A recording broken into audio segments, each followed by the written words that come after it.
Asteroko hitzorduari jarraituz gaur ekainak 13 dituela 2024 urteko Resurrección Maria Azkue literatura sariak banatuko ditugu Euskaltzaindiaren ekoitzan. Euskaltzaindiak eta BBKak, gaur egun BBK Fundazioak, 1991 urtetik antolatzen dituzten sari hauek idazle gaztea literatura mundura erakartzea dute helburu nagusi. Atsegin handiz ematen dizuegu, ongi etorria gaur, euskaldun eta euskalzale guztiona den etxe honetara. Euskaltzaindiak txalo beroa egiten dizue, zuen ale doktoreak jarri dituzolako denon literatur ondarean dagoeneko. Zorionak. Denporen poderioz, konturatuko zarete idaztea izatea dela, idaztea eustea dela, idaztea batzea dela. Zeuen burua garatzea, eraikitzea eta deseraikitzea, gehitzea eta berritzea.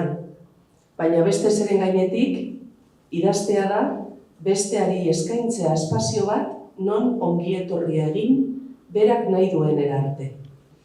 Plazer handi bat da guretzat, BBK moduan, BBK Fundazio moduan, Azkue sarien ekitaldi honetan parte hartzea.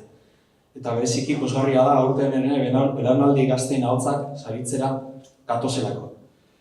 BBKtik eskerrak emon, nahi dizkizuegu Azkue sari honetan zuen literatur lana aurkeztu duzuen gazte guztiei. Eta eskerrik asko baita ikastetxe, guraso eta irakasle guztioi. Zuen lana espalitz liatekelako hainbeste gazte eta hainbeste proiektu bertan izango.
Sarretan galdetzen didate, zer egin behar da idazlea izateko? Eta erantzuna, nire adinaren talaiatik, erantzuna 3 aholku simple bezain konplexu izaten dira. Bat, Goldok ere aipatu du, irakurri, liburu onak irakurri, era aktiboan, zer da hori? Arreta ematen diguna azpimarratuz, gogokoak zaizkigun hitzen zerrendak eginez, gozamen berezia sortzen diguten pasarteak seinalatuz. Asko ikasten da, kostata bada ere, guretzat erreferenteak direnei begiratuta.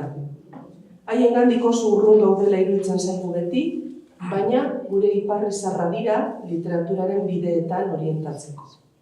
Bigarrena, idatzi eta idatzi. Monterrosok esandako moduan, idatzi baita zertaz idatzi ere ez daukagunean.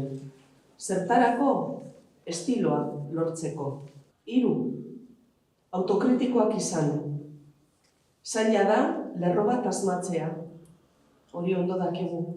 Baina zailagoa da, lerro hori baztertzea, kentzea. Atzamar bat moztea baino min handia ematen digu batzuetan testu baten erdia ezabatzea. Hala ere, badaukagu truko bat. Konparatu hitzak botikin batekin. Zer da beharrezkoa botikin batean eta zerrez? Zer da beharrezkoa testu batean eta zerrez? Horrakoa. Eta 3 aholku esan dut, baina 4. adituko dut. Ez etzi inoiz. Haizea kontraetorriarren. Idazteak munduan egoten laguntzen digulako, gu geu izaten. Naiz eta hori askoz geroago jakiten dugun.